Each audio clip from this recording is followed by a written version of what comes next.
So this one got that nice grip all the way around the top right there. It makes it a little easier to open. Of course, you have that safety seal on the top as well. So let's go ahead and bust on up through that and see what we got on the inside. Oh, we got that cotton in there.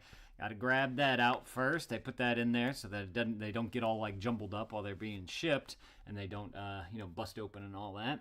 Let's see what this looks like right here. This is going to be your capsule right there. This is it up against my finger, just so that you have an idea of the size of it right there.